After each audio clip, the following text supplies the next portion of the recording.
there, toy collectors. My name is Kevin, aka Toying Around, and I am very excited to bring you this special review.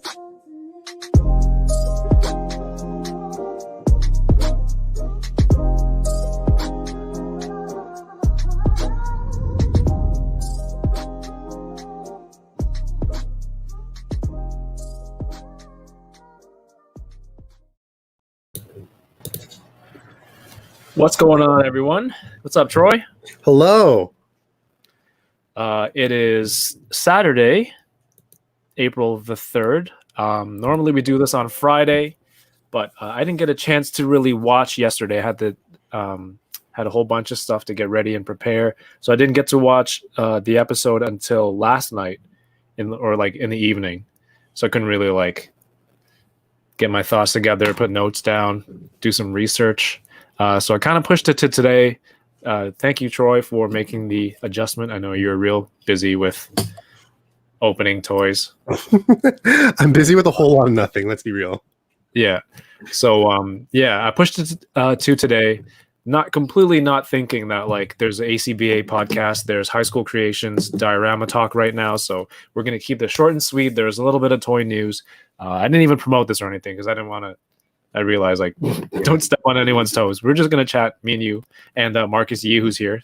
Yeah, next week, I think, is going to be the longer stream. Yes, next week will be great. It will be better because it'll have one episode, plus April 10th is the Hasbro Pulse Fan Fest, with the 9th. So the Friday. 8th is the sneak peek. So I'm a Hasbro Pulse premium member, so I'll be there. And then the 9th is the big whole shabam. So every brand will be doing their whole whatever they do. So it's like a toy fair. Yeah. So let's do it. So we'll do that, and we'll cover that as well as episode 4 next week as well. Today's episode, The Falcon and the Winter Soldier. It's called The Power Broker. Starts off with a little advertising commercial for the GRC, the Global Repatriation Council. That's going to be a tough name for me to say for the rest of the series. So I'm glad they shortened it to the GRC. And, right after that, you see John Walker, Cap go on a mission. They're busting this safe house. They believe the safe house was previously giving refuge to Carly Morgenthau and the Flag Smash. Damn, I did it again. The Sean Connery accent. The Flag Smashers. Flag Smashers. And from this scene, you can kind of see, you feel like he's been on the trail for a while and he's still getting no results. And the cracks are starting to show because the guy ends up spinning in Cap's face. In John Walker's face, and then he just loses. He's like, "Do you know who I am?" Yeah, Cap went crazy there. Cap almost went Batman. It's one of the two Batman references in this or comparisons in this episode, because he was almost like, "Swear to me." He's like, "Do you know who I am?" Yeah, I think literally one of the things that I like about this character is that he's definitely not Steve Rogers. He feels that burden that Sam had having the shield, and now he thinks that, hey, because I'm holding the shield, you should be respecting me, and he's losing it. So he's feeling that burden. He wants to live up to the name, but in actuality, he's really not. He expects people to oh, it's Captain America. I better tell him everything and this and that, but it wasn't. I don't know. That's not how it worked. So not only is he he doesn't have the power to get the results, which he's not getting. I don't know. He's just, like I said, he's just not getting results, and he doesn't have the power. He's not living up to it. So you can see he's starting to get stressed, and he's starting to feel the weight of the position he's in right now. And what does he say to Lamar? He basically says, let's just bank on somebody who has a lead. We don't have a lead. Let's just bank on somebody who has a lead. And doesn't he mention that he's he doesn't care to work with the government? Not what I'm saying. He's we could do what we can. If we get the job done, they don't really care what we do. kind of thing. Yeah. So that's what they said. And he's saying like, oh, if we get results, no one's going to question how we got there. That's it. The means justify the ends. No, the Yes. ends justify the means. The ends just. I never remember which one is which. Damn it. I think the means justify the end. No, the end. Whatever. The end justifies the means. Yeah, someone get that proverb up. We'll figure it out. Oh, we got to get Jason. So so that right after that he says we'll just bank on somebody who has a better hand than us, and then it cuts to Sam and Bucky in the prison. They're going to go talk to Zemo, and Bucky convinces Sam that he should go in by himself to see Zemo because the guy's like obsessed with Hydra, and he wants to go see him by himself. He goes in, and Zemo tries the key phrases on him, the ones that he used in Winter Soldier, with like the activation phrases, and Civil War. Yeah, and he's like, oh, and then he's like, that doesn't work on me anymore. Because when he was in Wakanda, they got rid of all that programming, deprogrammed him. Marcus Yee says the power broker stuff makes me wonder who it is. Yeah, man, he's he or she, you don't know. Mentioned a lot in this episode, and it seems pretty powerful. So they go there, and then like after Bucky and Zemo talk, Sam and Bucky are in like a garage or something chatting. And then Bucky's like, so let's just say something like this happened. And he basically talks about like a possible escape scenario. But as he's saying it, you see it happening with Zemo in the prison. And it turns out it's already happened. And Zemo enters the garage. Yeah, honestly, this was probably a great scene.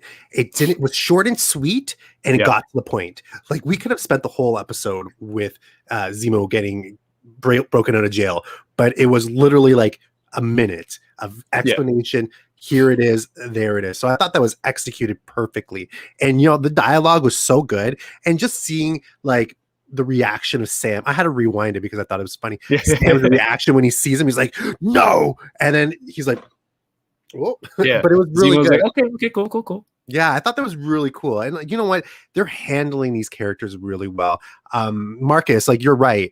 They're respected the comic roots. So I really like what they did with Zemo in this.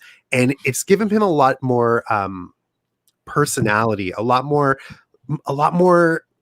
depth than what we had. Because we never had this level of depth with Zemo in Civil War. We had a certain, hey, like, I have a vendetta, but now this guy, we're seeing a backstory. We're seeing a lot of things with him. So I'm really, really liking what they're doing with him. Yep. So they get his gear. He grabs his mask, and he heads to his plane. Right? Is that right after he heads to his plane? Yeah. And this is the other like Batman-esque moment that I saw in this episode where like he goes on like a private jet on an airport. And then Sam's like, oh, you're rich? How come we didn't know you were rich? And he's like, dude, I'm a baron. Like he was never called Baron anything in the movies, right? He was just Helmut Zemo. He was a Sokovian special forces kind of guy. They never said he was like royalty. So he gets to his jet, and he's got like a Alfred type character waiting for him at the jet. And it was like a pure Bruce Wayne moment. He's like, hey man, I was a baron before you and your friends came and destroyed my country. I thought that was funny. Yeah, it was pretty funny. It was good. One thing I really like about this episode is we're seeing a lot of characters that we've seen before have arcs of like a good guy arc. Now we're seeing everything inverted. Like, I sent you that video today, and I was like, this is actually perfect. Like, we have other characters now stepping up, and they're changing how they were. They were good, now they're evil, but now they're evil, now they're good.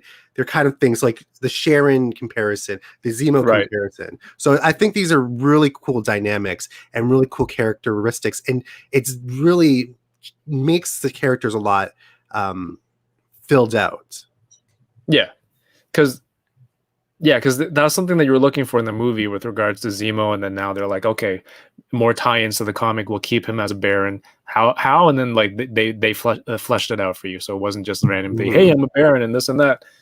And what I love, because Sam and Bucky already have this hilarious dynamic where they're always arguing with each other. You can see from like that the big three argument and all the other stuff. He's always calling him the staring machine, and then now they throw in Zemo, who's just like he's sometimes playing one side, playing the other side. You know, he's up to something. He's playing them against each other, waiting for an opportunity, and but it's just adding to the dynamic. This is my Stormtrooper temporary tattoo from my birthday party yesterday. Well, this is my actual tattoo, so nice. But how is your birthday? It is your birthday today. We didn't talk about that. Not much to talk about, man. Just eating a lot of food. Like all the stuff that I would get here and there. I just packed it all into one weekend, and it was freaking awesome. Yesterday was Korean fried chicken, and today I ordered barbecue from Stack. So it was like smoked ribs, wings, brisket, pulled pork. Crazy.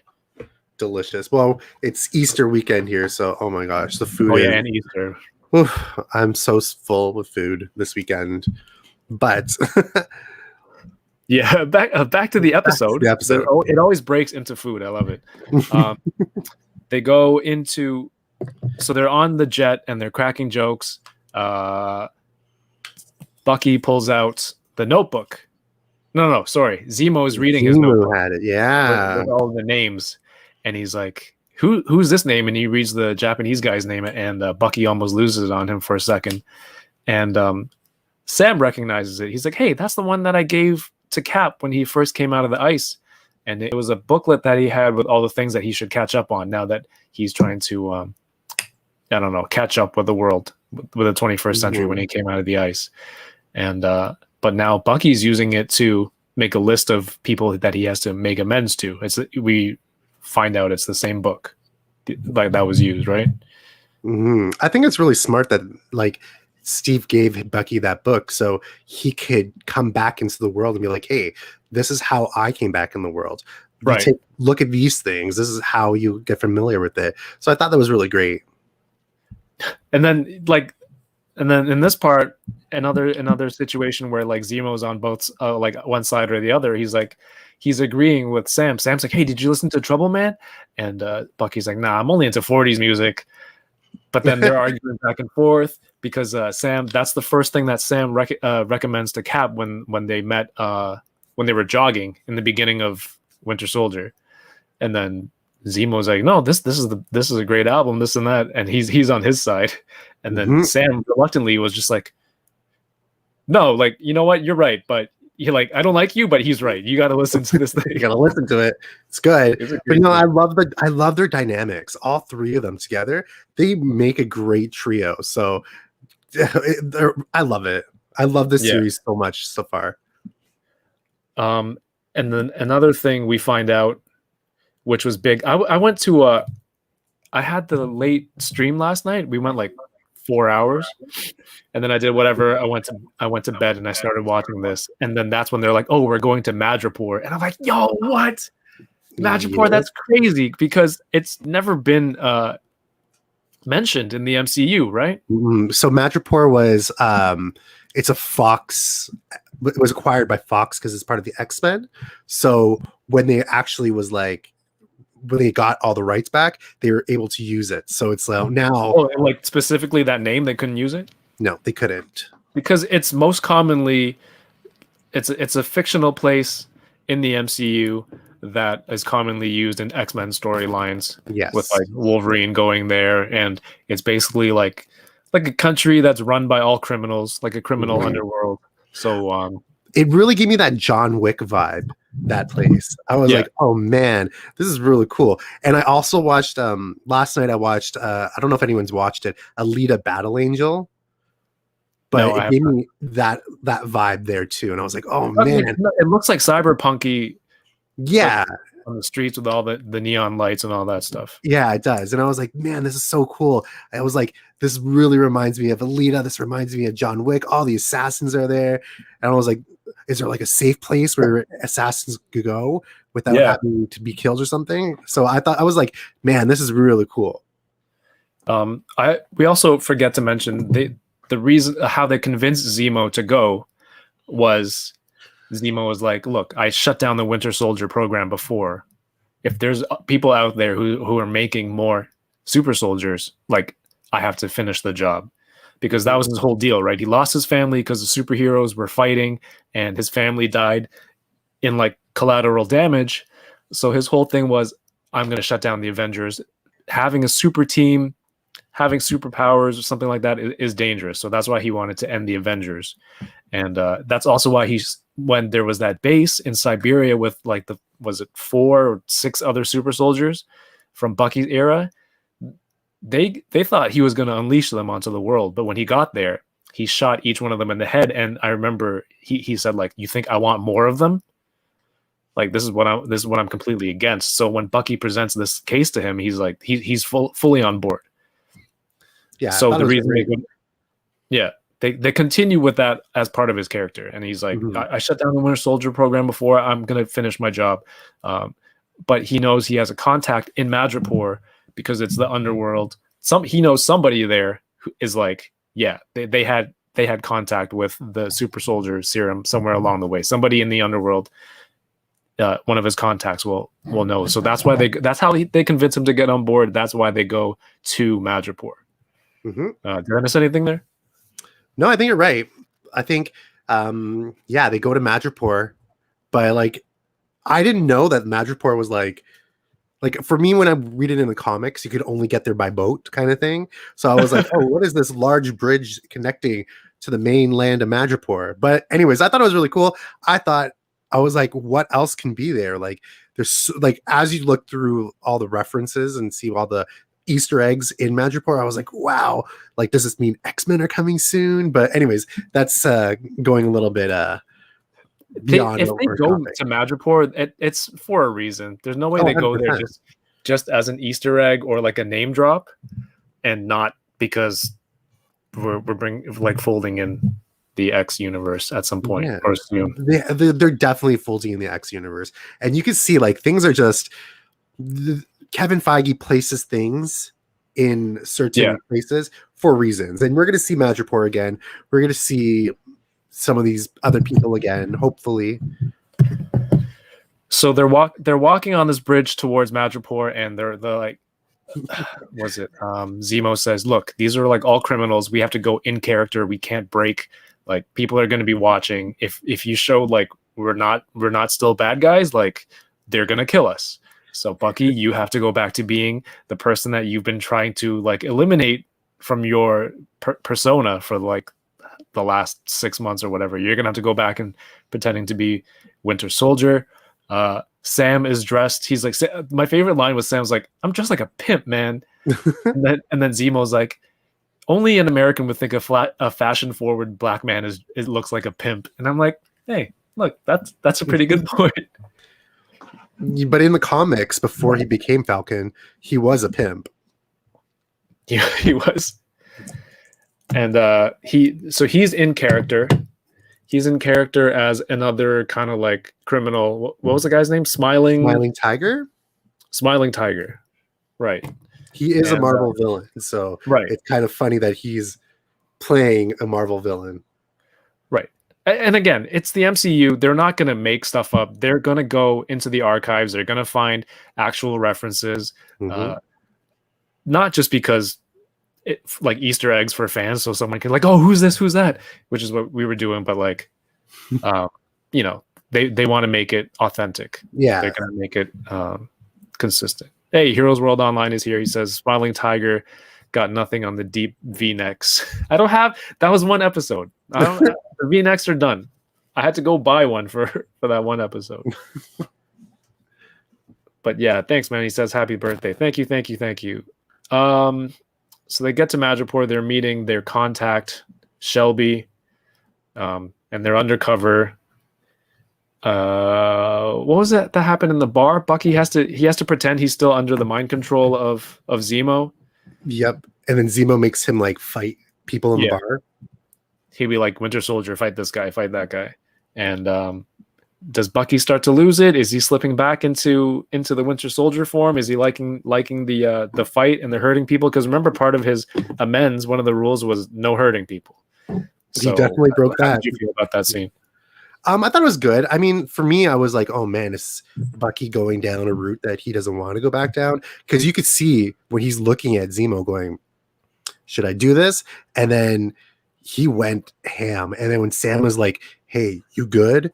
And like, he's like, he has to be in character. So, I mean, I felt bad because this man is struggling to get rid of this identity that he's been burdened with and that's been haunting him, and then having to go back into that really puts you in a mindset. So I mean, Bucky, man, but it was a good scene though. I gotta say, it was a great scene, like with all the neon club lights. Yeah. So they end up getting the meeting with Shelby, the contact, and they're trying to negotiate. Zemo's like, you know what, at the bar Sam had to pretend he was Smiling Tiger. And the bartender's like, the usual?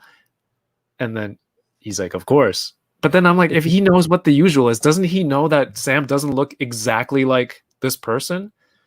Because the rest of the people in Madripoor are like, oh, you seem a little bit taller, or you looked a little bit different from pictures. But if this bartender was like, do you want your usual? I feel like if you know somebody at a bar, like if your bartender knows what your usual drink is, they should know what you ask, right? You'd be like, oh, hey, here's your usual, like, take it. Well, he would also know that that's not his face. Yeah, I know. I was like, you're definitely not convincing right here. And I'm 100% sure like that guy who's Sam is impersonating probably has more of a bigger personality. So they're probably like looking at him going, what's up with this guy? Like, he doesn't look the same. Plus he's acting weird. Maybe I should give him his snake gut drink. Yeah, so they get a snake out of a jar or like a python or something. They gut it open. They throw in, I don't even know what they throw in. I didn't know either. Like some sort of venomous sack. Yes. Or snake testicles. I don't know. So it's got to be something gross. Regardless, it's like some sort of innards of a snake. Puts it into a shot glass. He ends up having to drink it for this character because, like, if you don't stay in character, you're gonna die. So of course they put him through another hilarious situation. I don't know. This show is just putting these guys to the test, and the laughing areas are just never where you expect them. No, exactly. And I feel like for these kind of shows, you could get like such a cheap laugh, but they're not really doing many cheap laughs. So like, they're like, oh, hey, like if it's funny, like, sure, we'll put it in, but they're not really like making it overly like, oh, ha ha ha, everything's funny here. Like some Marvel movies do, or some other movies do. So I really like how subtle the comedy is in this. Heroes World says also they keep live snakes on tap for random usual orders. Yeah, if it's a common drink, maybe it's like Jabba the Hutt. You know, he has that little fish bowl with the there's always like that frog creature that he eats for snacks. Maybe they have it in like pickled juice, and it's a pickled snake. But yeah, that was ridiculous. Yeah. So back to the point. They get to the meet with Shelby, and then Sam's phone rings, and it's his sister calling, and the contact's like pick it up, and I put it on speakerphone. I want everyone to hear it, and of course the cover's blown. They get into a fight, but like who doesn't have their phone on mute, vibrate? Who doesn't have it? Nobody has their phone. I don't even know what my ringer is anymore. Yeah, my phone is on vibrate right now. Come on, people. I think it's weird that iPhones have like a vibrate button or like that little flip hard switch as opposed to India. It's weird because like sometimes I don't even want the vibrate. I just want it like fully silenced, and like I can't really do that. So I have to have like a little tab right there to silence it, which is weird. But you know, Apple is Apple. Yeah, their cover is blown. Shelby gets shot by like a sniper through the window. They leave and they're trying to get away, and then you see like it's almost like the Mandalorian. You see someone get a text on their phone. They're like, Shelby's dead. Bounty on these two, whatever X number of dollars. And it's like that scene in Mandalorian in the bar where the bounty hunters, all of their like fobs, their key fobs lit up. they're like, go get this guy. Everyone's contracted to go get him now. Yeah, it And, was like for me, it was a John Wick scene because like there's I think in the second, I think it's the second movie, like John Wick has a hit on him, and everyone's phone in New York City lights up. right. So I was like, oh man, this is John Wick. So everyone was going after him. So it was really cool. Yeah, so they're being pursued by some people on bikes. Those guys get taken out, and it's revealed that Sharon Carter is in Madripoor, and her, I don't know, people who work for her, we don't know yet at this point. But she has people that work for her, and they were helping Sam and Bucky. I love when she says to Sam, she's like, "Oh, don't you remember I went on the run because I was stealing stuff for you to help that guy to not get killed by that guy." And then like they just cut to each person's face. They're like, huh, what? Yep. But the last we see her, wait, was it the last we see her? Last we see her? When was the last we see her?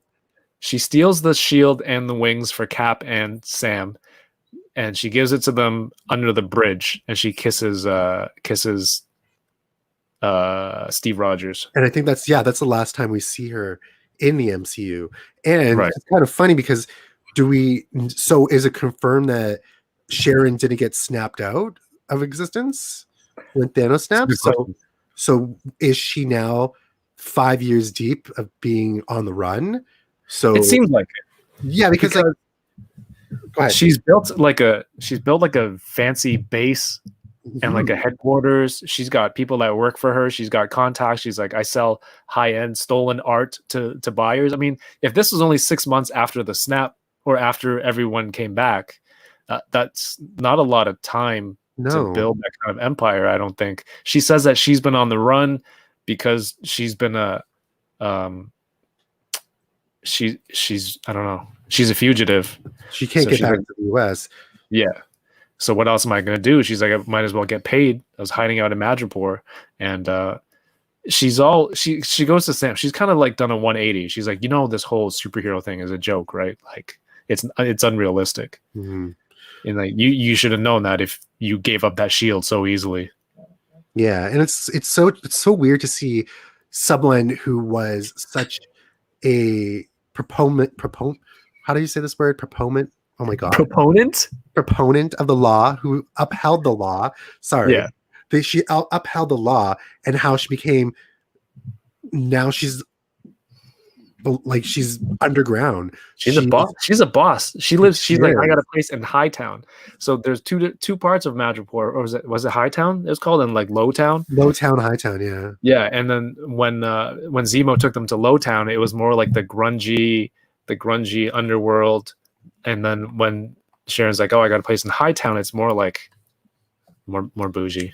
Astonishing News and Review says, I don't think she got snapped because she would have needed time to build what she has going for her. Yeah, exactly. I don't think she was snapped out either. And you really need to have a lot of years under the belt to get what she had and the resources she had. Because in 6 months, you have to remember, people are still trying to get back their lives from the snap, right? So yeah. Troy, I definitely think you have a criminal past. Last episode, I asked you, have you ever had a parole officer? No. And then now you're like, yeah, there's no way you can build up that kind of empire in 6 months. It's implied you're speaking from experience. No. Oh my goodness. This guy. What are you implying? Exposed on a I mean, okay, quick story.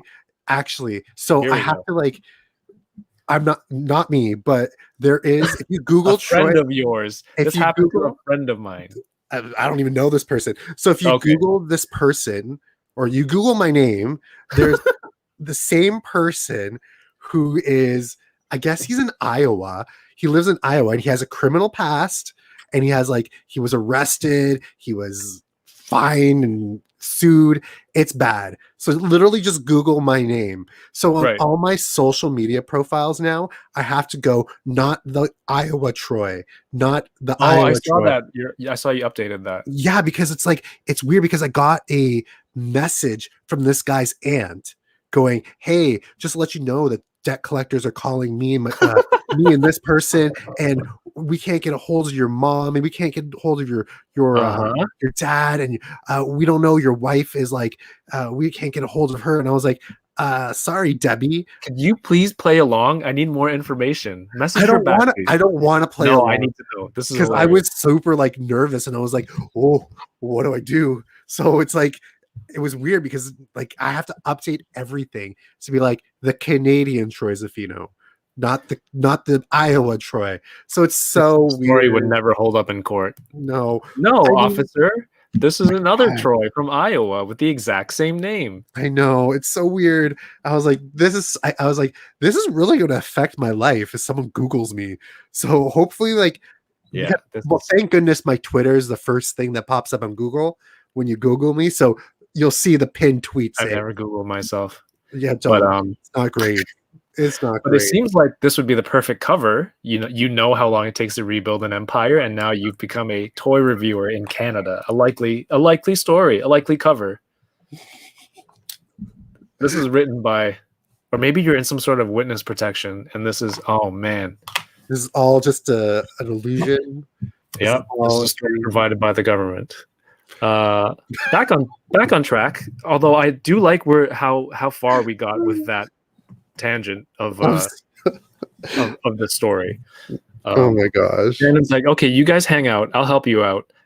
She makes a deal with Sam. Sam's like, I'll get you back into the U.S. That's the quick version of it. I mean, if you're watching this, you know it's been spoiled. Unless you watch it later and you're watching, I don't know. So she's like, you know what? I sell art to fancy people in high places with a lot of power, and they know a lot of stuff. I'll help you guys out. Just stick around. Don't get into trouble. And she holds a party, and we see Zemo dancing, which will be probably one of the most used GIFs of this year and probably going forward. Considering how popular the MCU is, I mean, even to this day, people still use the all the Cap GIFs when he says language, when people swear and stuff. Well, also, sorry, to go back to John Walker. Yeah, John swore in this episode, didn't he? Yeah, he's like, I don't believe you. He's like, don't give me your BS. Yeah, and that's something Cap wouldn't do. So it's like such an inverted like character switch. So this Captain America swears, but Steve doesn't swear. Except I think he swore in one of the movies. But yeah, I thought the dancing Zemo was so good. Yeah. It's definitely going to be like a GIF. I've seen this GIF everywhere this weekend. Like it's already been used for sure, and it's going to go forever. It was great. One of the things I've noticed, the difference between Cap and John Walker. What if you take how John Walker was in this episode? He's just like flustered and losing his cool. When I was watching Civil War the other day, and Cap is fighting Spider-Man, and he's like, just out of nowhere, this kid comes out, webs and steals your shield, and you end up fighting him one-on-one. And they're just talking. There's like banter back and forth, and he's just cool. And at the end of it, he's like, "Hey man, you got heart, kid. Do you remember that?" He's like, "Where are you from?" And then they end up like Queens and Brooklyn, and like Cap was never he's never flustered, right? He always never like he'll get right back up, and then he's like, "I can do this all day."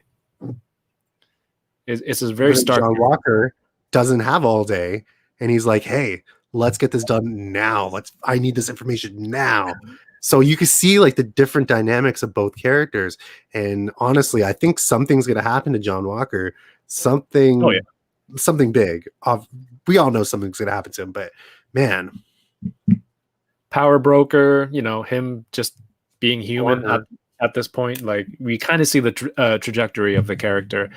Yes, Marcus Yee, I agree. John Walker is giving me some Homelander vibes, like just unstable. Superhero guy. Blake says episode 3 was the best thus far. Yes, absolutely. Because when I think about it, episodes 1 and 2 were cool, but if I had something to watch like Invincible, which I haven't caught up on the new episode yet, but I was like, I would watch Invincible much faster. I'm like, maybe I should have done a live series for Invincible, or maybe we should do both. But like, honestly, I've been watching Invincible.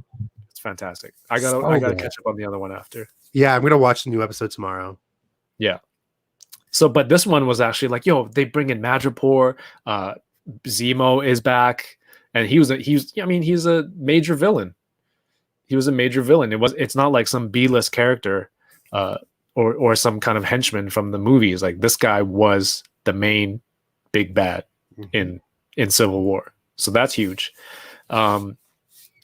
So they get the contact. They're like, oh, there's a scientist. They go meet him in his lab. Well, they sneak up on him in his lab, and I forget what the scientist's name. Nagel, Dr. Nigel. Yeah, something like that. He said he used to work for the government that was developing, the American government, who was working on recreating the super soldier serum, and they're like, they all went crazy or whatever, bonkers, except for this one, and they're referring to Isaiah from the last episode. So my theory on this, so this guy got blipped out. What if he was working for what was his name? Armin Zola. Right, because Arnim Zola was working with the American government as well. Because after World War II, the American government, the CIA or whatever, recruited German scientists for their knowledge and information and all that stuff. So Arnim Zola ended up coming to America, and that's how he started Hydra. Yep. So at some point, but this guy doesn't look like he's around in the 40s. No. You're working with Robot Zola. Yeah, working with Robot Zola. I feel like there could be a connection there, but I also feel like Robot Zola could be the power broker if it's not Sharon. So, if that would be crazy if it was Sharon, because they get into a gunfight later, and then she we'll touch on that part when we get to that. Yes. But this guy, he was a scientist working on the super soldier stuff. Then he got blipped out. The program was left untouched. All of his work was left untouched. And when he came back, and he's kind of like these people who are displaced after they returned. So he's like, you know what? I'm just going to go to Madripoor. I know somebody's going to give me good money for the knowledge that I have. I mean, what criminal wouldn't pay for, a serum that can give you superpowers? Then you're going to be like tops in the underworld. So he ends up working for the power broker. Power broker sets him up with a lab. And during this time, Zemo's like snooping around, reaching under desks and looking for like hidden weapons, and he ends up finding a gun. And the scientist tells them that Carly Morgenthau came and stole all of the sample. He had 20 samples or something, and she stole all the samples from his lab, and there are no more. And didn't she inject it into her super soldier friends or her friends and herself as well? So, right. And there's only a certain amount of vials left. I think there were 8 of them in that last raid or that mission. But he said there's 20 vials total that they stole. So we know max there's 20. One guy died, right? So there's at most 19, I guess. Let's see. Blake says, poor John Walker. MCU is only telling U.S. agent's origin story from the comic. He is a West Coast Avenger and a hero, but all people see is that he's not Steve. Yes, they're definitely taking just like a portion of it for the sake of the story. I mean, it's hard. Like characters like this that have been around for so long, you can't incorporate their entire history. No, of course not. But I don't think this is going to be the last time we see John Walker. I think this is only part of his story. I feel like there is too much history with this character, and to introduce him and just waste him on a series. I think down the line there'll be a bigger story involving him. Who knows? He could be part of the supposed Thunderbolt team. We don't know, right? But he's a big character, and they wouldn't have got a big. Well, he's not really a big actor, but they wouldn't have got Wyatt Russell to play this character if he's just going to be for 6 episodes. So right. I feel like there's going to be more of him later on. Hey, action figure expert, what's going on? We're just talking some Falcon and Winter Soldier. So like WandaVision was a short one season series that's going to bring you into the next MCU movie, Doctor Strange. This is probably following the same pattern. I don't see a Falcon and Winter Soldier season 2, right? It'll be like whatever happens here, and then it goes into the next phase of the MCU. They called this one a limited series, right? And on the advertising, it does say limited series. So I don't think this is something that's going to continue. I think that we'll see other characters pop in here and there, and then we'll maybe see another show or something. But this is definitely not the last time we're going to see these characters. Definitely. Sweet. Which part were we at? We're at the part where they're fighting the doctor. Who kills the doctor? Zemo kills the doctor, right? Zemo ends up killing the doctor because remember, his mission is he doesn't want any more super soldiers. He's like, if this guy here is the only scientist through all of these years that was able to crack the code of the formula and recreate it, and the guy was like, I did it better. Like no clunky machinery or equipment to make it, and no like big strong overly bulky, or like different failed, like he was the only one that cracked it basically. So Zola, who doesn't want to see a world, or he wants to see a world with no super powered people, he was just like, okay, this guy's got to go. Shoots him right in the chest. The guy dies. At this point, Shannon Carter is running like interference outside. She's kind of watching, and she's like, guys, we got company. She's fighting bad guys. Badass. She's such crazy. A badass. She's the fight scenes were so good. I thought they were gonna do another one of those the long scenes where they used it in Daredevil a lot, that hallway scene. I forget what the technical term is, the long shot. I think it's called a long shot, yeah, one continuous shot with no cuts or no different angles, and they did it for a while in the fight scene. It was pretty sweet, and I do love those. And some guy with an RPG blows through the lab, and you're wondering this whole point, Zemo's gonna betray them at some point, because even when they were running on the streets in Madripoor, I thought he was going to run away from I did too. With Bucky and Cap. Like if they're going one way, he's like, this is my chance. I set up this scenario for things to turn to shit, and this is when I slip away. But he ends up following them, so I'm like, I thought that was weird. Maybe he was still hoping to kill. He was still looking to kill the power broker or get rid of the Winter Soldier program. Jason, what's going on? Happy birthday, Jason. Happy birthday, Kevin. Jason and I have the same birthday. Oh, you guys, it's your birthday too? Happy birthday, Jason. Thank you, gentlemen. He's like a cautionary tale for me of my future in 7-8 years. Yeah. Don't do what I've done, otherwise you'll get a whole bunch of this. It happens. It's the inevitable. What do you mean? Awesome family comic book. You got your own comic book, man. Yeah, it is. It's a good future, but it also comes with its price. Yes. No, I'm sorry. I've missed the intro to your show, or the first part of the show, and I've missed where you're at in your recap. No, that's cool, because I forgot to send the link to you, because I know last week you said you wanted to hop on. We're at the part where they blow up the lab. Was there any comic references or things you wanted to touch on this episode? Also, have you watched this episode? Because I didn't actually ask you yet. Dude, of course I watched this episode. We watch it first thing, Friday mornings. Is it a 3 a.m. watch, or is it like later in the day watch? This is a deep dark confession. This week was the first time I ever did a 3 a.m. And you did?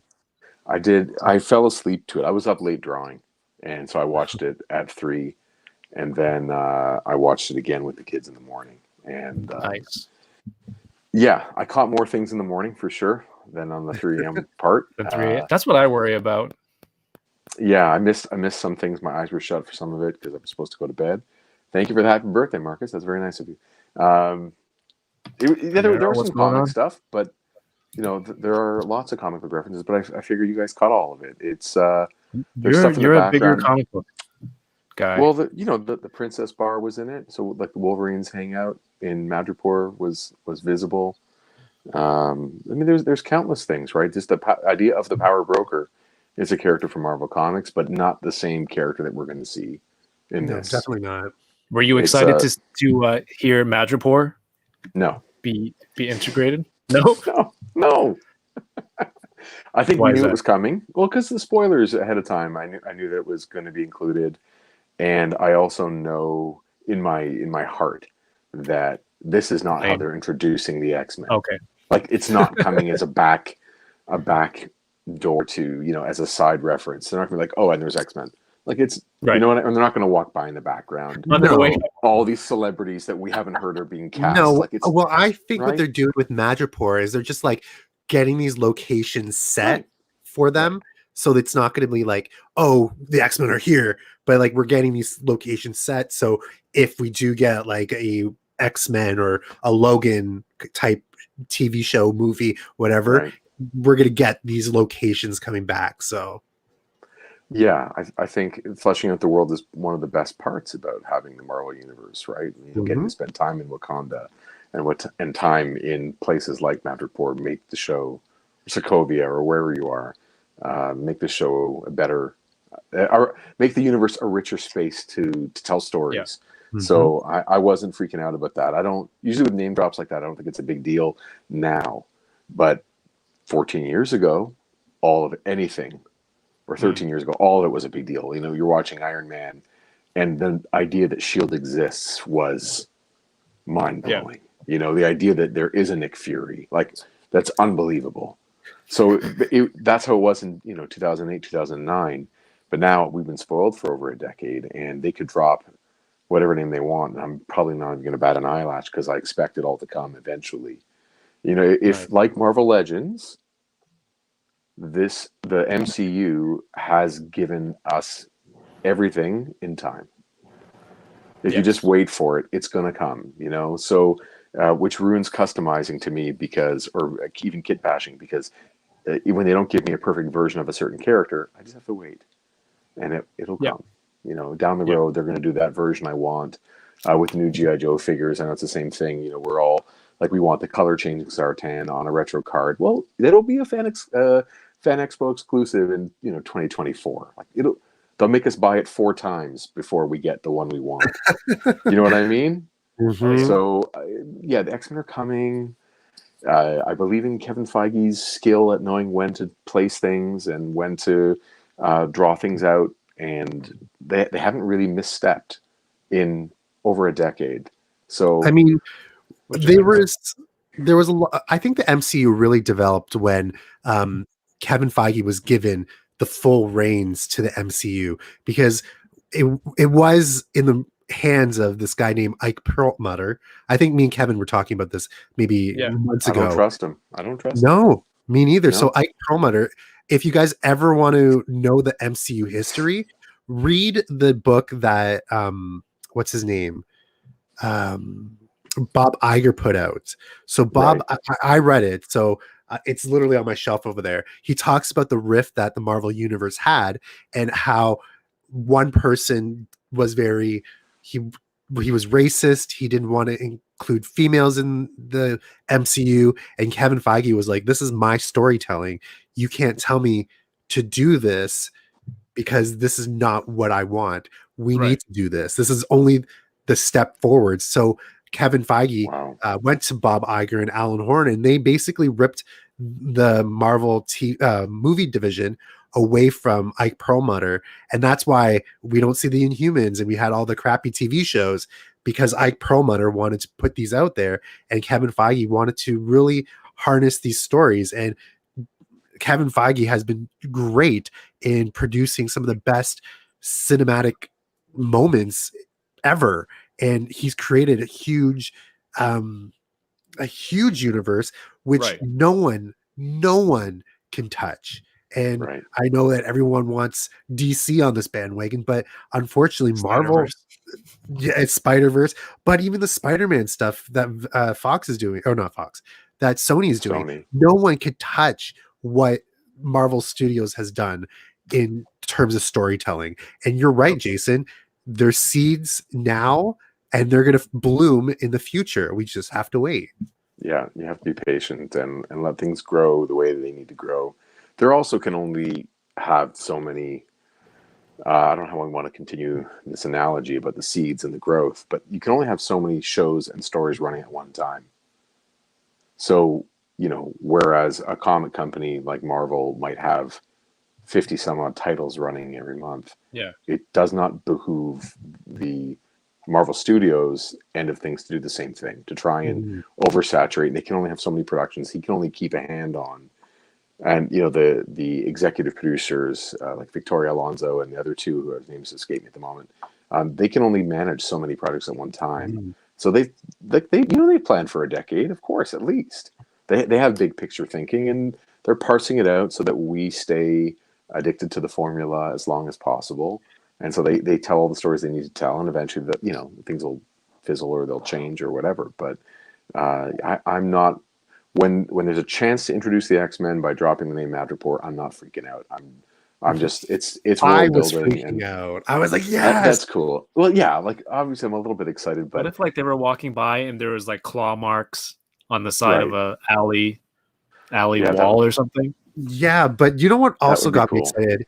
But this is like a little bit, this is gonna be at the end, but when Carly is at that place, the GRC place, there's an X logo on the door.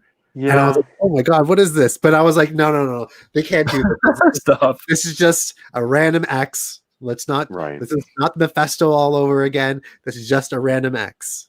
Yes, there are X's in places. I think in that point she was in Vilnius, Lithuania, I think.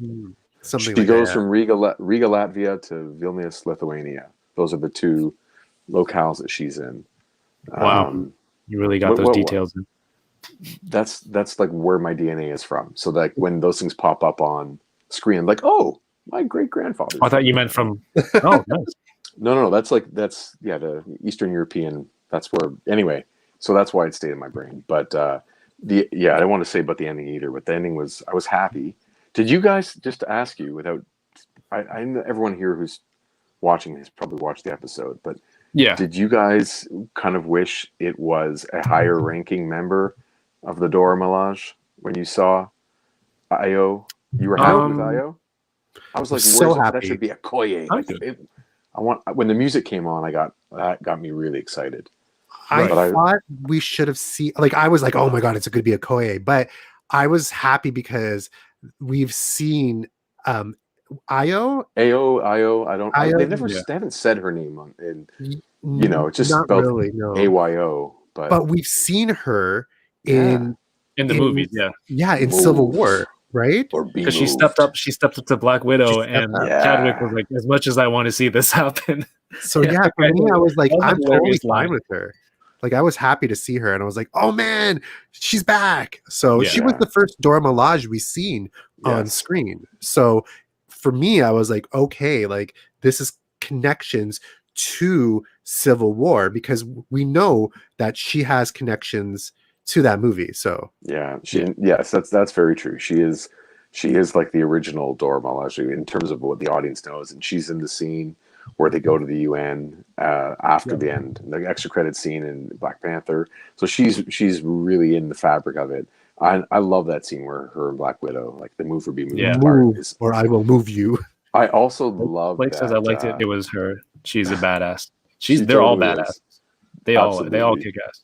But honestly, I think the biggest reason why they didn't have like an A-lister is because these people are under contract. So like for Koye, if she gets cast just as a cameo or something, it counts as one of her like appearances. Appearances? Yeah, so in 6 movies or whatever. Exactly. So it's easy to put someone.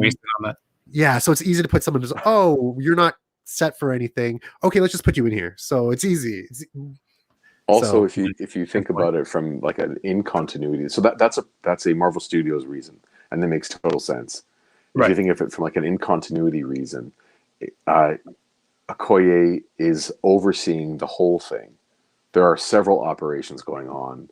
Yeah, she's also liaising with the Avengers through the hologram technology that they have now. Right. Like she's part of that larger global superhero right, because you see her do that with Scarlet. That's right. So Okoye is like that's a big deal. She wouldn't be just walking around the streets of some back alley. Following a lead. Yes. No, For one but guy. you put your best agent on it, and exactly. Io is in that spot. So I'm very happy to see her. And listen, if anyone can make a minor kind of character and into something we're going to love, it's Marvel Studios. They do that over and over and over again. Mm-hmm. So like, here, let's do it. Let's now fall in love with another character who we loved as just an extra kind of, or a very minor role. But now let's bring on a new thing that we're going to absolutely love. Have you already discussed like what you think the power broker, or who you think the power broker is, or we kind of touched on it, but we haven't really like fully dived. Like I gave my perspective who maybe the power broker is, but we haven't really hit that just yet. So let's hear yours first. Let's hear your theories. Oh, Sharon Carter. 100%. Like that's your most likely candidate. That is my most likely candidate. And the reason I say this is I'm going to say it's threefold, even though I only have two reasons in my mind. I'm hoping a third one will show up as I talk. It will come to me. It's threefold because in story structure, you don't usually bring in a new character into a mystery after the first act, or at least halfway through the second act. So she's in the story already. Therefore, it's a more meaningful reveal at the end. If you just introduce a new character in the third act, we're not really going to care as much, unless they make it a character we already all know. Like if they make it Zemo, for instance, which is fun. Right. So that was one thing. And then that whenever, you have an attacker wearing a motorcycle helmet, it's usually like, oh, who was that guy who attacked me in the motorcycle helmet? It's usually a woman in a motorcycle helmet hiding long hair. Like that's just, that's a television trope, It absolutely is. They called this person a man early on, but no one's ever seen his face. I'm like, okay, it's a woman. Right. Which that's cool. The fact that she's so established, like if you just met that character without knowing their history, that's a crime boss. Her behavior and her loft or whatever the space. The fact she has these parties and all this like stolen art, like she's a crime boss. And then she, of course, threw out the tone about that line to Sam about like the superhero thing. That's all like, she shouldn't call it bullshit, but what does she call it? It's all like a con. It's not real. Yeah. So it's like a fairy tale or something. Right. The character has moved from the black and white of good evil into the gray area. So I'm like, yeah, okay, and she's, and we know she has a relationship in some way with the idea of the super soldier serum with her connections to Steve a little, but like maybe she just wants to make sure that things go in a certain direction. She was CIA, and they say that CIA recruited the scientist. Mm-hmm. I think you're headed into fivefold now. Okay. I stopped counting. Which is good, because you went from a non-confident 3 to a solid 5. Okay. So, and then of course at the end they show that she has a lackey, like she has a driver. She has her own. She had a car waiting at the end of that fight. That was like weird. So if she wanted to eliminate that scientist, get him quiet, that's what she brought down. For all we know, the guys that she killed were her guys. That they're her soldiers. She killed them because she needed to look a certain way in the middle of the fight. Convincing you. Made her look convincing and get people off her scent. Exactly. All that's fine. At the same time, we've watched enough mysteries, the three of us combined, to know that could be just a big red herring, and there could be another character that is the power broker. I still think it could be whatever. Zola. Mm-hmm. Yeah, I want Zola to come back in some big bad way. I love that Toby Jones voice performance as Zola. I love the idea of the giant screen in a robot chest. I hope it's not on this show. I have to be honest. I don't want to see the walking CGI robot right now out of nowhere. Suit? No. Yeah, I don't want to see that. But I would be really happy if they walk into a room and there's monitors with his face on it. Like that would be dope. Yeah, Zola would be awesome. He's not the Build-A-Figure in the Marvel Legends wave. He isn't. So So the only reason why I think that's another leak. But not another leak. It could be another way to trying to predict the ending. Did you say he is the Build-A-Figure? He is not. No. Okay, good. Sorry. He is not. We're allowed to talk about the leak, but we'll talk about it. I don't know. We'll talk this week or next week. We talked about that week. The You were going the to say, go ahead. Sorry, Kevin. no the Zemo leak for Marvel Legends. We talked about that last week. We talked about it last week. Yeah. Yeah. But I'm not. Well, we're allowed to talk about the Shang-Chi leak. I got clearance to talk about it, but I think that's gonna be a next week thing. But what? Clearance. Yeah, Who gives you clearance to talk about something on the internet? I mean, like, I have to be honest. Shang-Chi himself told you it's okay? No, That but would be someone but we honestly, for me and Kevin, like, we work with Hasbro. Yes. They send us Yes. stuff. I'm just So it's teasing. always, yeah, but it's always good to just get like that okay, like, because like we don't want to step on their toes. So like yesterday when all that leaked, I was like, hey, like, are we allowed to talk about this? Are we not allowed to talk about this? And they're like, yeah, you could talk about it. If it's out there, it's out there now. So it's all Yeah. good. But what I was talking about for Zola, if you remember, if you look at the episode really carefully, there's so much stuff that hints to Zola because you could see all these monitors watching them. You can see that this person's always watching. Like, that's where my head went. I was like, Oh yeah, oh, wasn't the graffiti power broker is watching. yes. So that's what I was like, could this be Zola? And like there's monitors set up everywhere and you see this. I was like, is Zola watching them? And like, is Zola part of this somehow? But like, who knows? I could be like overstretching my theories like I did for WandaVision. So I gotta rein those in a little bit and just enjoy the show as it is. Right. I would like that if it is Zola. I would have just hoped maybe they again like remind the audience of it in the beginning. One of the things I think they're trying for these shows are not to bring in new characters that are familiar to MCU fans, but not familiar to the new show. So, for instance, like Agatha was new to everybody, and she's part of the show from the beginning to the end. So when her reveal happens, like it feels natural, and it wasn't a surprise to anyone that Agatha was there all along. With this one, Arnim Zola will come out of nowhere. It's an MCU deep cut, not a Falcon Winter Soldier deep cut. So I think if they wanted him to be part of the show, they needed to remind the audience of him early and give a hint to the new audience that's watching Disney Plus that he is a player in the landscape of their histories. But it doesn't mean you're wrong. It just means that exactly. So. No, yeah. For me, it's you're like wrong. All theories are theories. Like, hey, everyone has a theory on something. For me, it's like I could be stretching these theories, but I was like, you're right. Like they would have to introduce this person.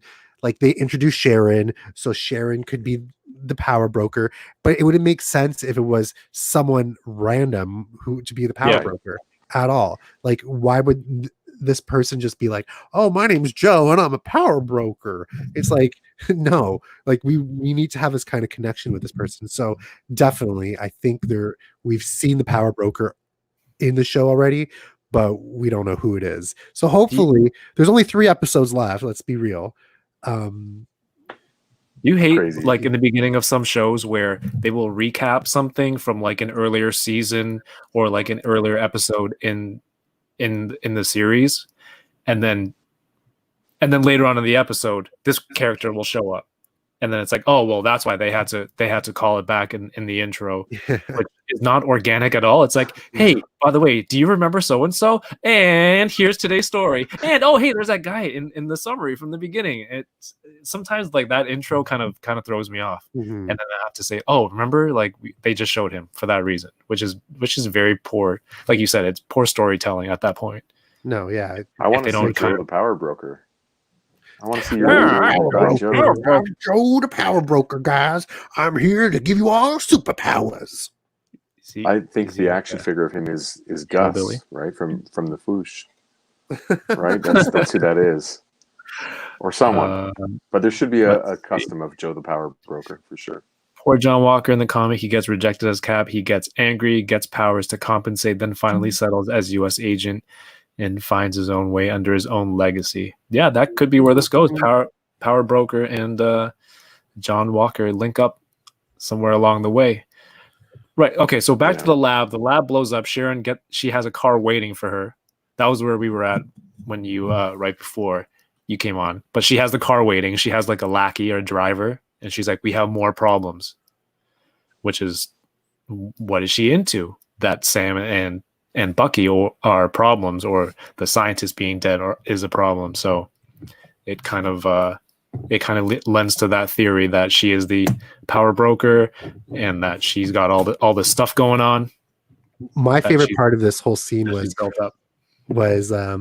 when Zemo pulls up in that car and Bucky gets in the front seat and Falcon is in the back seat. He's like, "You're not going to move your chair, are you?" He's like, "Nope." Yeah, he says no. Basically, he delivers the line the same way that Sam does in Civil War. He's like, "Can you move your seat up, please?" No. And then, oh wait, I think I have the picture here from that scene.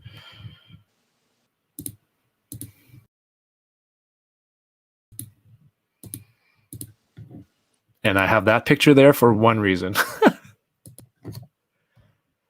Then it cuts to Carly chatting with, or Enfys Nest chatting with, I forget the other guy's name with the long hair. They're scouting the. Did I mute myself? Are you muted, Jason? Please. Okay. Am I muted? I'm good.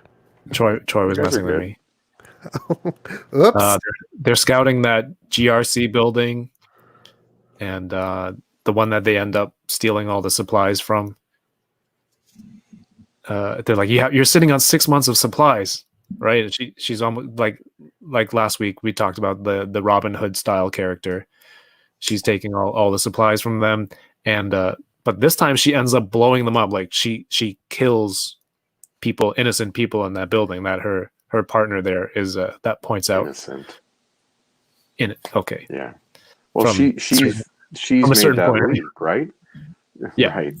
As a character, she's made that leap where she's now saying that they're guilty and they deserve to die because they're directly preventing people from getting help. Like she's become a villain in that moment where she's now before she wasn't a killer in style. Now she lost somebody. They're right. The reason is she lost somebody, mother something. I guess it's like a mother figure for her because who passes away. She had tuberculosis because she was calling somebody for the doctor for help. Right. She stole the serum from that doctor, and then the doctor said a few months later he got a call from her because she needs help for somebody with tuberculosis. So even though she stole the serum from the guy, she was like asking him for help, and she loses this. Did it say specifically that she stole it or that she took all 20? Like, I wasn't sure that. I mean, she's a subject that was in Madripoor, like a street kid or in a refugee camp of some kind, right? And the lot of them were experimented on, and they were 8 of them that got the serum, I think, and she has all 20 samples. Is that what the numbers were? Did he say that she stole it, or that she has all 20, or she took them? Like all 20. Because if she is this steals like it, a storytelling thing where the specific word is like our interpretation made it seem like a certain way, or like they presented it that way to make us think she stole it, but really there's some sort of plot twist later. I don't remember the wording. You watched it twice, or if it's just we read it as stolen because we think everything is not done in cooperation. But maybe I don't know because she's stealing. She's stealing stuff now, right? That's why my brain would go to right away that she stole the serum. But maybe maybe I'll watch that part again. I don't know if it means anything either way. But if she's calling him for help, but he's mad at her, it wouldn't make sense that she would think of him as maybe he called her under threat, or she called him under threat. Like, I'll come there and actually separate your head from your body if you don't. Or out of desperation, like she doesn't know. Yeah, it doesn't make. Know. Yeah, you're probably right. Why would you ask that person for help if you just robbed them? Right. But then why would he let all the samples go with her unless he believes in her cause? I don't know. This is all a good point. Mm-hmm. I actually don't have a point. That's what I'm saying. I don't have enough information to make a point. The point is we don't have a point. The point is it's all up in the air. It's all. Stay tuned for next episode. Stay tuned for points next week. So she ends up losing this person who's close to her, which is, like you said, like her supervillain moment almost, where like she crosses over the edge. and becomes they were just stealing supplies before, but now she's actually killing people. And like Jason said, she feels they're directly responsible for the death of innocent people who can't get help. And then she blows up the building of these people. Does anyone confront them? There's an X on the building, so Troy thinks the X-Men are there. The next scene, Sam and Zemo and Bucky are walking down the street going to the next is it the next contact that they have? He knows somebody else, or is it a safe house? I forget. Again, this is super rushed because I only watched it earlier today. It's forget what happens next. 2 days. Honestly, I'm not sure. On the street, I think it was a lead to get to where Carly was, like the last known location of where she was, according to. The doctor gave him a name, I believe. Yeah, right. Of course, the name of the woman who died. The woman who died. Right. Yes. Tuberculosis. So, so that's where they're. Now going. I remember. Yeah, so they go to the professional, right? Yeah, they go to the refugee camp. Yeah. Where she was, where she dies. Yeah. Where that lady died. Yeah. They're about to enter, and Bucky's like, "Yeah, you guys go on ahead. I'm gonna go for a walk," which is super suspicious. And once Sam and Zemo are out of sight, Bucky bends down and he picks up one of these, like a little ball. It didn't click to me what it was right away. Did you know? You did. The bead. Even my children. There you go. Damn. All right. I'll give them the show. They can take the reins next week. I want a box of like Maltesers that have the little logos, the little icons on it. Like that's actually very dangerous. That's very dangerous because Aaron, our friend Aaron Lee, he was eating Cadbury mini eggs, the little chocolate with a hard shell on the outside. So he had a bag of them out on his table, and they were on his table. He was also head swapping Miles Morales Spider-Man. He grabbed the Miles head because it was the exact same like shape and size, and he put it in his mouth. Really? He was eating the Cadbury egg. No way. And he was like, "Oh no!" So he almost ate the Spider-Man head. It was hilarious. I posted it on I'm like, he sent me the story, and then he sent me a picture side by side. I'm like, can I please post this on my Instagram? So I did not make this up. It's a true story. It's on. That's a box. So you do not want Maltesers sculpted to be. Just sitting what are the name of those all heads? Oh, I have that too, Jason. I have the exact same thing. Jailson, what's going on? Johnny Number Cinco, Fight Insight podcast. It was a very rare marble. Yeah, a marble that he. I don't think he bit into the Miles head, but I think he felt the texture or something. He's just like, this doesn't feel right. It was oh my gosh, it was hilarious. So he ends up finding beads. He backtracks the trail of them, and he's looking around, and then he's like, "Hey, I've been waiting to see how long it would take you to show up," and it is from the Dora Milaje Ayo. I got a crunchy one here. This one's gonna be crunchy. That looks like a Cheeto maybe.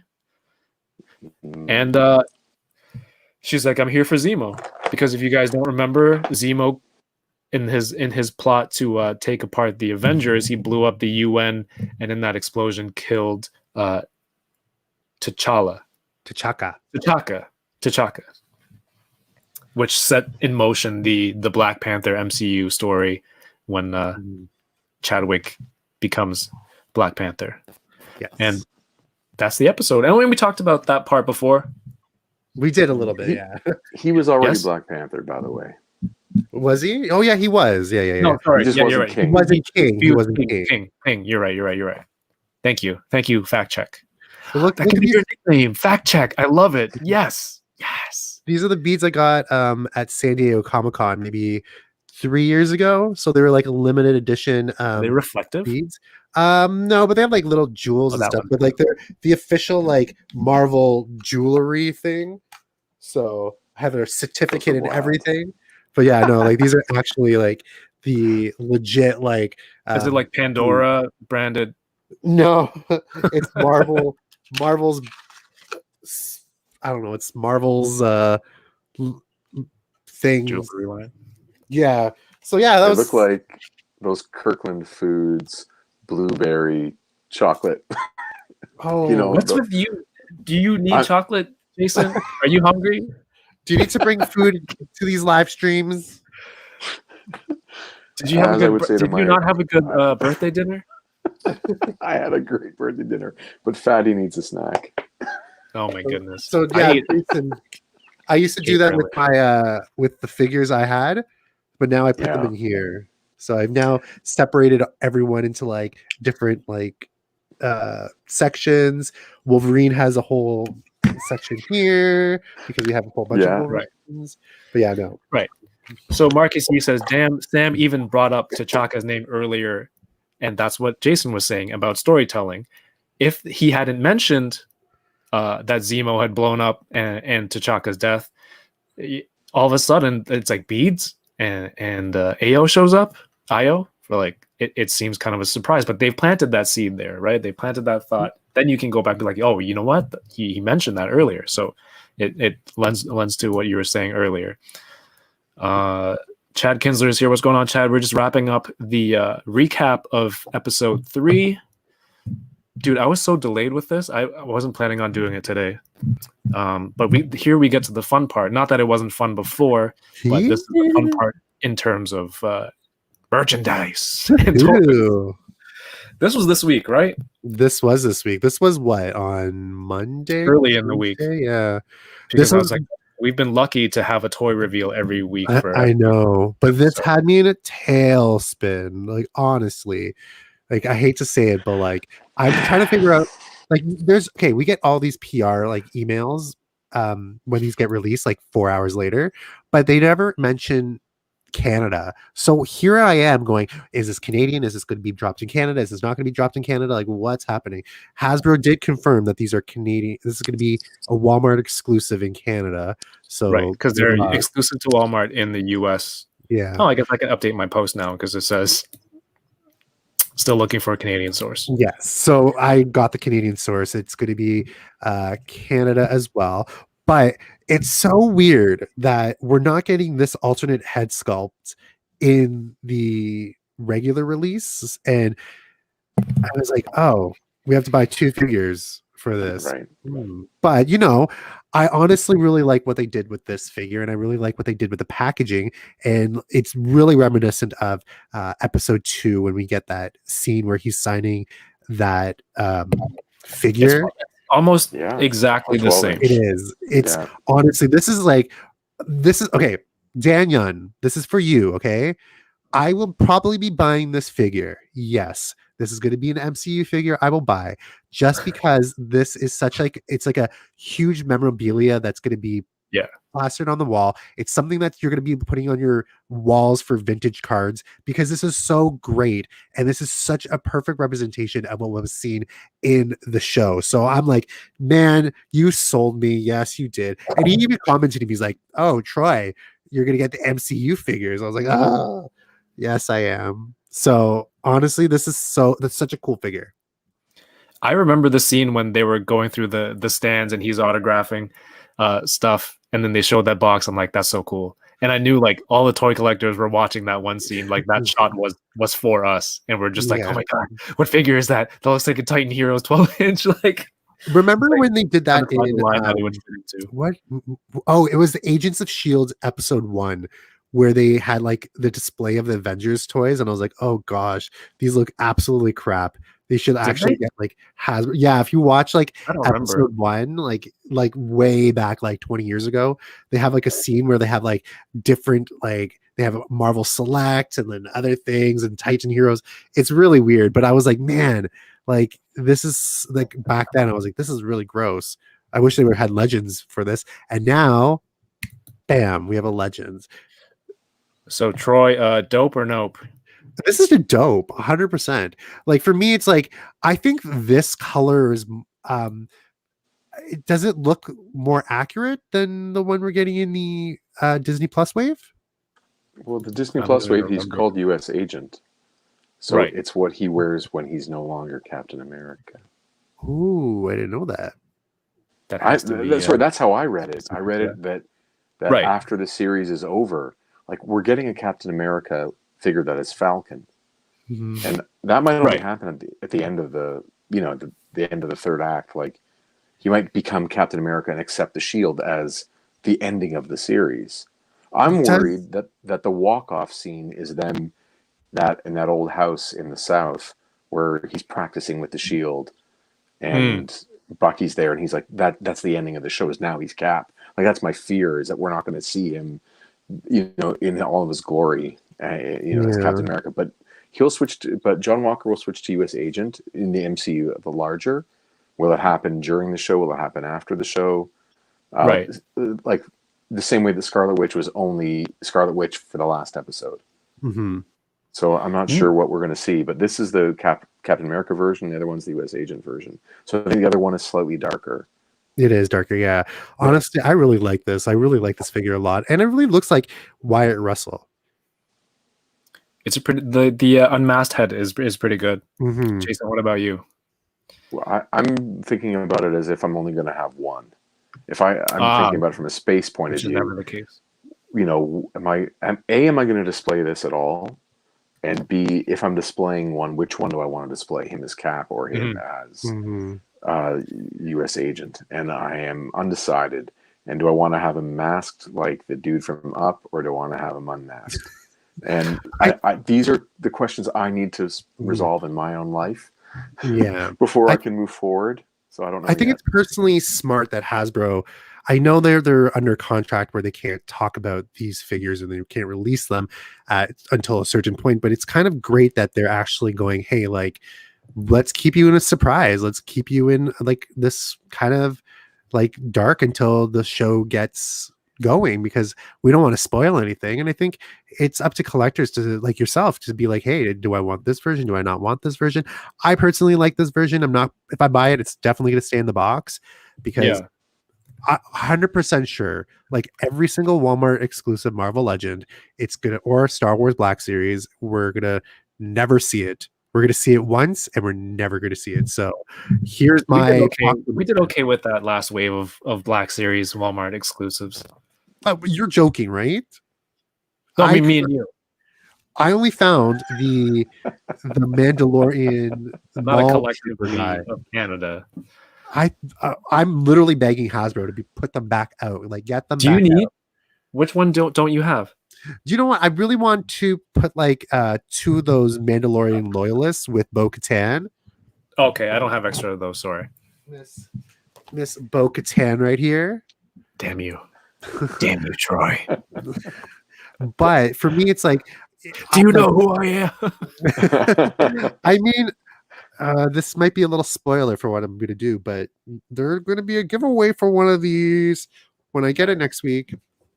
But like I could not find them. Like my Walmart, if I search the SKUs on the sites, it still shows that there's like 6 in stock, but there's definitely not in stock. So it's hard for me to actually like find these figures. But hopefully like the Walgreens exclusives, like the Captain America, the Worthy Cap, that was Walmart exclusive, we're probably going to see this re-released. I know that Dorkside Toys had that 80th anniversary Captain America. It's going to be re-released again. It's, I think, this year sometime. So like, I'm hoping that those Star Wars Black Series gets re-released. And once I find this John Walker figure, it's one of those things where I'm going to hold it in my hand and I'm going to walk into the cash, pay, and I'm just never going to regret buying it. No, I won't regret buying it. And honestly, like, I hate to say this, but I've been really, really thinking hard about the WandaVision figures, and I really want that Wanda figure. So, Ryan Ting called out the 1-star review stating, "Not my Cap." There was a 1-star. Oh, on Walmart? That's funny. On the Walmart website. Oh my gosh, really? Come on, people. That's funny. That guy's joking. Like, whoever made that review has to be joking. I know, but it's so Ryan sad. That was hilarious. Like, you put a review out already for a figure that hasn't come out. I'm gonna buy it just because it's like, it's from the show. Like, they made that card, the box different for a reason. It's for this scene here. This is me taking a picture off of my phone from Disney Plus because you can't screenshot in the app. Yeah, you can't. It goes black.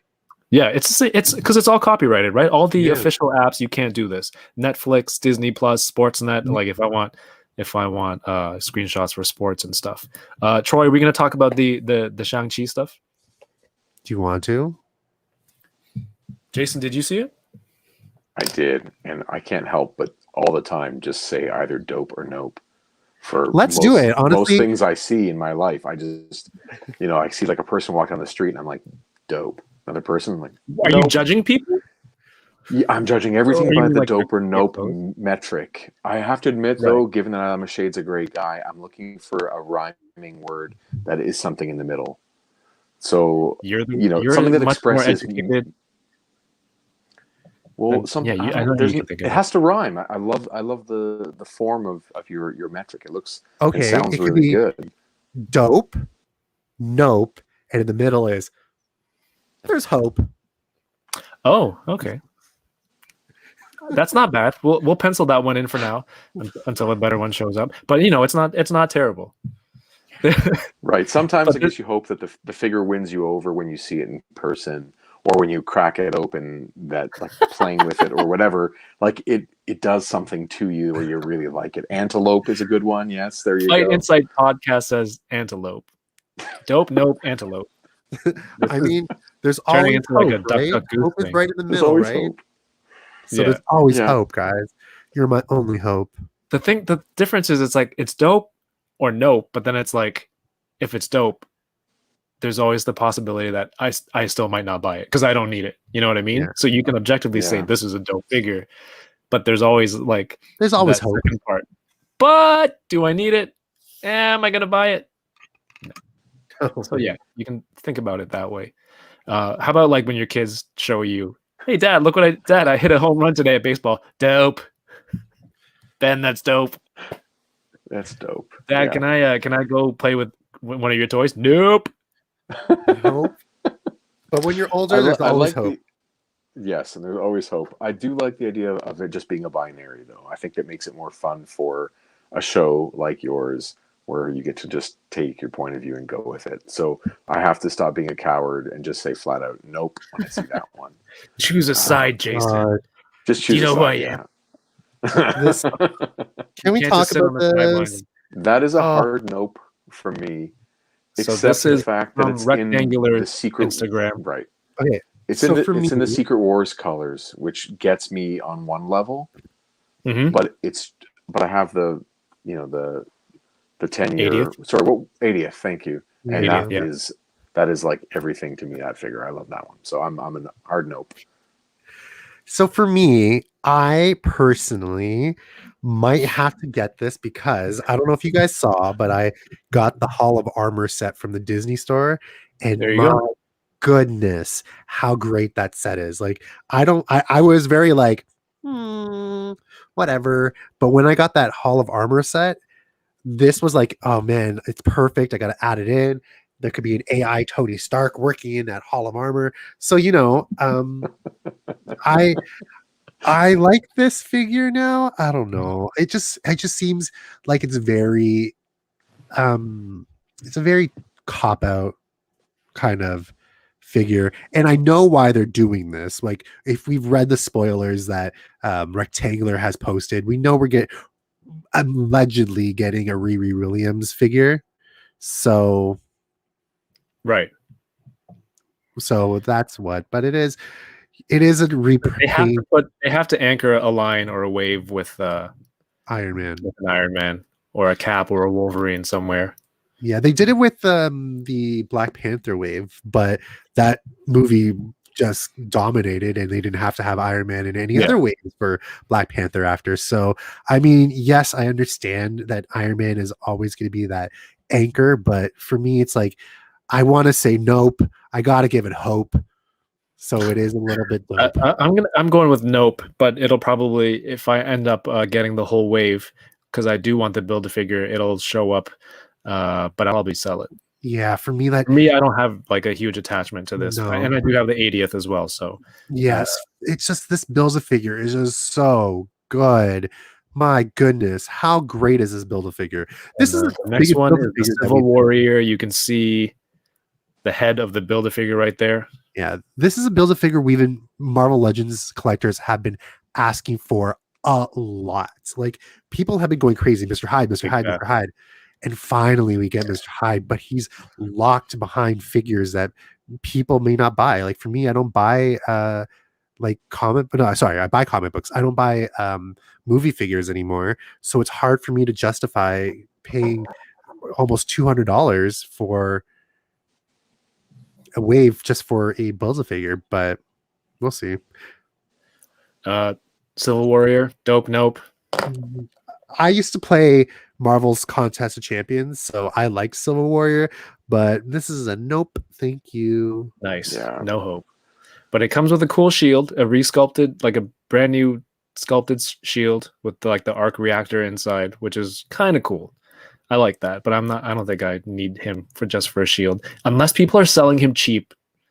And do you army build them? Are they an army of robots? That would be cool. No, it's not an army builder. Are you looking at me because I'm probably going to buy the wave and just sell these figures dirt cheap like I always I'm do. not. I'm looking at. I'm on another screen. But if you're going to sell them dirt cheap, then yes, I am looking at you. Well, okay. So here, let's have a real discussion about this.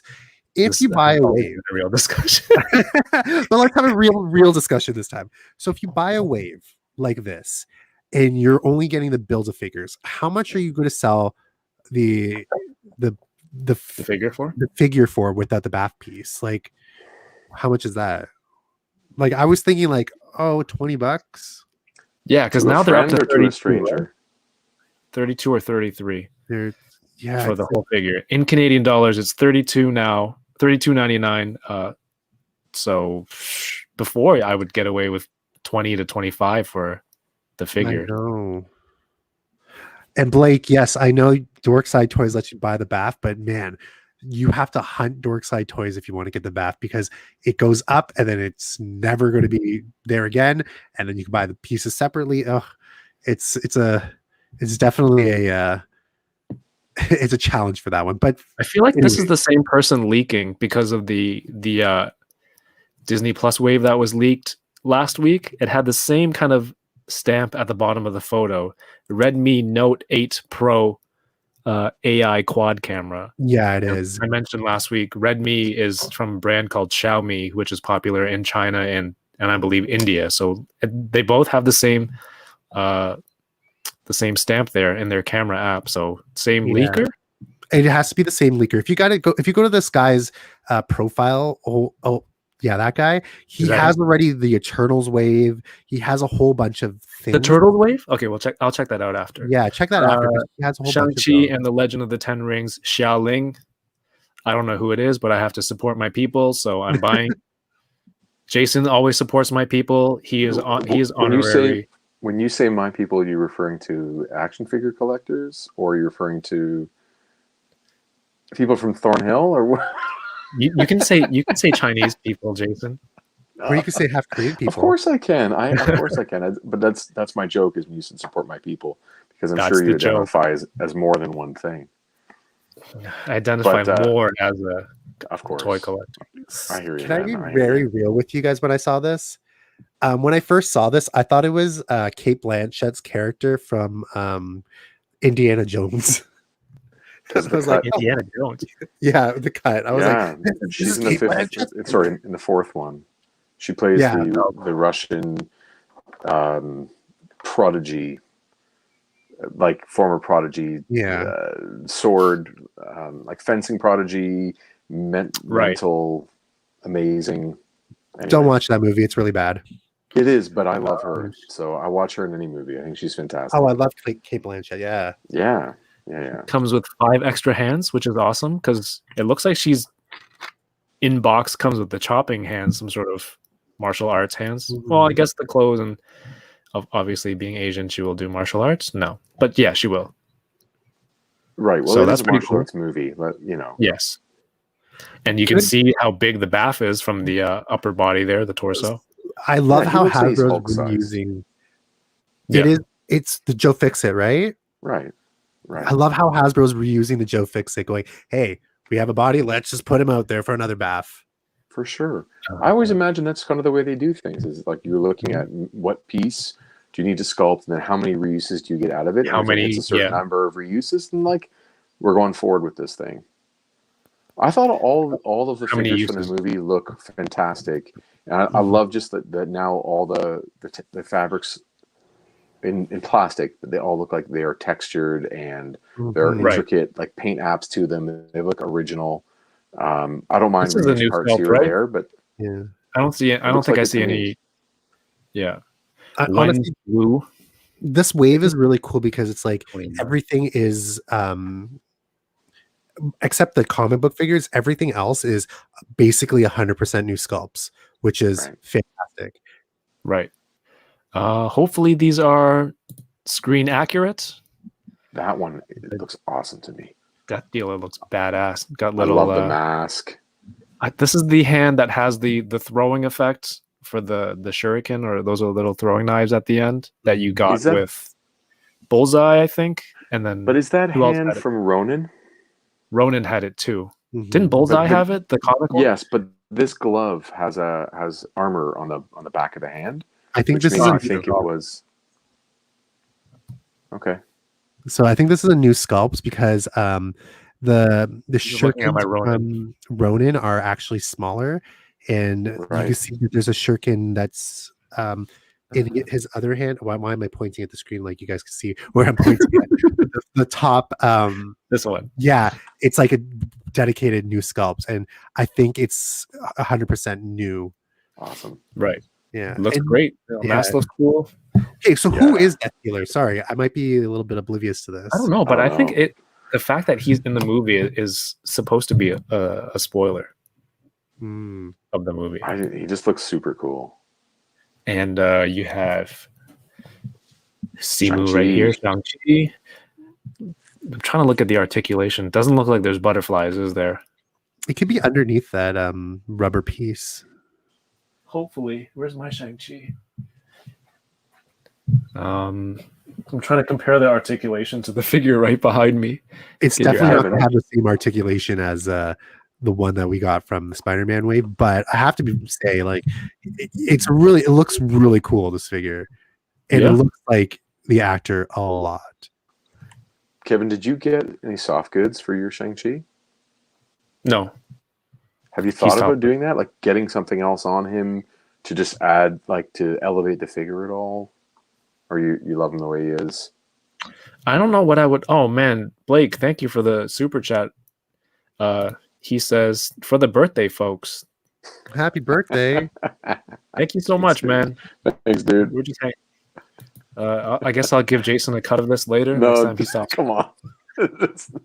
Y'all got $250 each. But Spend thank it you very much.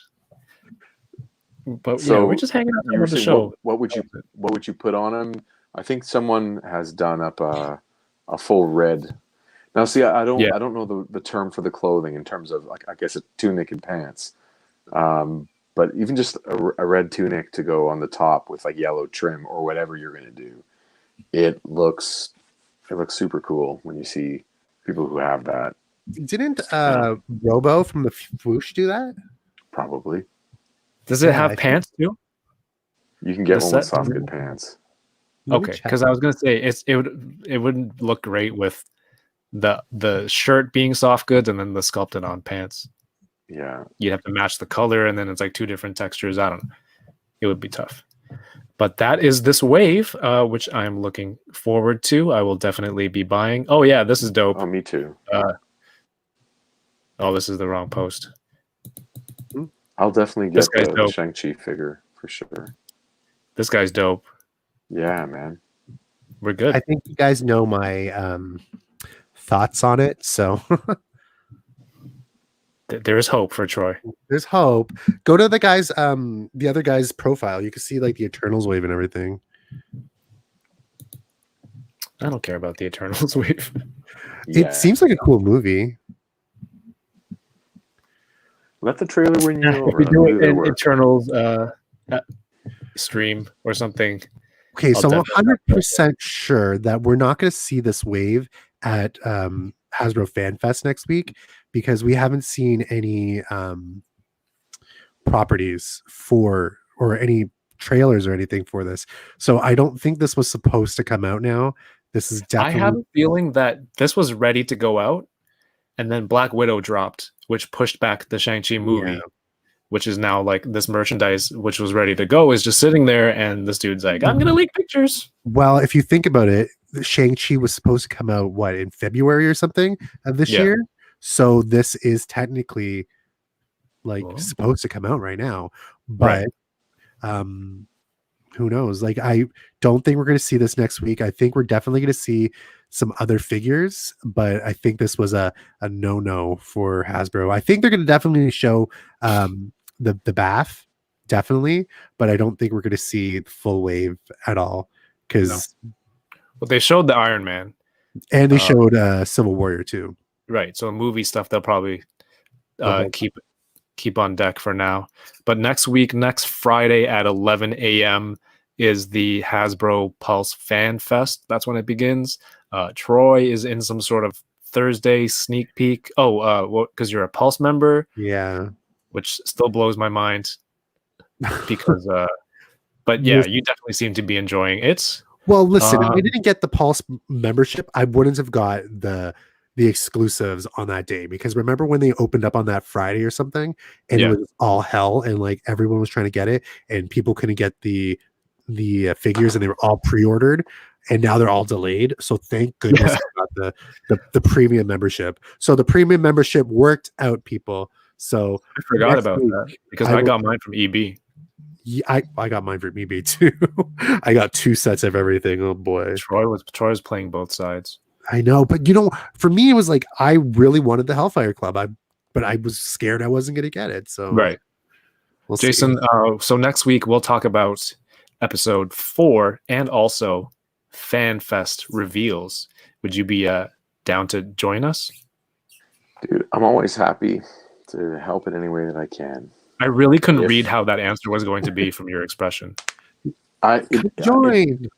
If my family's good, then I'm always happy to pop on and say hello. Yes. If there's any kind of static at home, it changes things. You know what I mean? Totally. But everyone's getting self-sufficient as they're getting older. So yeah, I would love to see you guys, and love to chat action figures and Winter Soldier, Falcon Winter Soldier with you guys, all the regular stuff. That's awesome. It's always good to see you guys. Kevin, are we going to do every brand or just Marvel and Star Wars? Probably G.I. Joe. G.I. Joe. We'll figure it out. We'll figure it out as we go. See what's revealed. Yeah. And see how much stuff is out there to talk about. Anything else about this episode, Jason? Anything that stood out to you before that you wanted to bring up? You hopped on in the middle, so I don't know if there was something from earlier in the episode that you wanted to mention. Just checking the notes. No, there was nothing I wanted to mention. I did not love it. I was in the middle with this episode. I wasn't as excited about it as I was maybe the first 2, but we'll see. Mm-hmm. Well, I'm brand committed. I'm a full member of whatever they do forever. So you've drank the Kool-Aid. I drank all the Kool-Aid, and I'll always call it like I see it, whether I think it's good Kool-Aid or not. But I'm in all the way. So whatever they do, I'm in. I dig it. I'm enjoying it. Yeah. Cool. Jason, where can people follow you? Not you to be follow creepy, me but probably social media stuff. I read it properly. Don't worry, man. I didn't think it was creepy. You can follow me on Instagram at Jason Lapidus. You can follow me if you really need to on Facebook. I'm also, Jason Lapidus on Facebook, but Instagram is probably the best place. You can find our comics at Group of 7 comics.ca. Number 7, Group of 7 comics.ca. And our new comic Peregrines is up for sale. Hold on. Here's the cover of the new issue. My ring light's showing up in that. Pardon me, let me angle this better. There you go. There's the cover for Peregrines. The pre-order's up now, and it's due out it's debuting at TCAF, the Toronto Comic Arts Festival, in about 5 weeks. And that should be pretty cool. So pre-orders are up now. Nice, man. There you go. Thank you. Good luck with all those releases. Troy, what have you got going on? Let me rephrase that. Where can people catch up with you? Because I know you got nothing going on. I have nothing going on, guys. We're all in the same lockdown stuff, so we have nothing going on. I have literally nothing. But definitely this week, there's going to be more content coming out on my social pages. So please keep an eye out at Troy Collects Toys on Instagram. Follow me. We're definitely going to be doing a giveaway soon, but definitely sign up for this guy's giveaway right over here because he's giving away The 2-pack? I did it already. Oh, you I did it on Thursday. Oh my god, I didn't even look. Sorry, don't do that. But You can still catch up on my page. I have the 2-pack here. So yeah. Don't worry about it. Well, we're definitely going to done. meet up this week. I have to give you some of this. More plugs. So, guys, this is the best one. But yeah, no, you can find me on Instagram. You can find me everywhere. I'm like having a field day with these. Jason, you should get some of those. You can get some toy props, and the ones that suck, you can just give them to your daughter for like their props for her toys. That's what I'm doing. Honestly, I opened one and one of them was really bad. I got shelves. Oh, that's pretty cool. Yeah, but I got a Dora figure, so I was not that bad about that. But yeah, I have that one too. Honestly, this week is going to be huge. If you guys pre-ordered stuff from EB Games, you're probably going to get stuff at your EB Games. So what's coming out this week? This wave is coming out. Katie. So nice. Look out for those. I think Boba Fett's are there. Right. All those deluxe Boba Fett's hit the US last week. Yeah, they did. Well, a lot of them. Pre-orders should be going up for Webman this week. So right. Keep an eye out on. Jason, how did you feel about that Webman? I forgot. Let's talk about that. It looks really nice for people who like Webman. Look at you learning how to be diplomatic. Yes, it doesn't pass my threshold for noticing or caring about it. It is like a variation on a character that I love, and I want the character that I love only. You got. Which, thank you again, by the way. That's right. That's the one I want. And then Miles, and like the various, like I would go for a black suit on the new Buck. I'm in. Right. But I don't get it. Really. I'm not a '90s kid, so even like Cyborg Spider-Man doesn't even penetrate my shields at all. So Webman. Yeah. So Webman doesn't do anything for me, but except for it's like a neat variation that I get my fix from seeing it on a toy review. Like that'll satisfy my itch for sure. Cool. Yeah.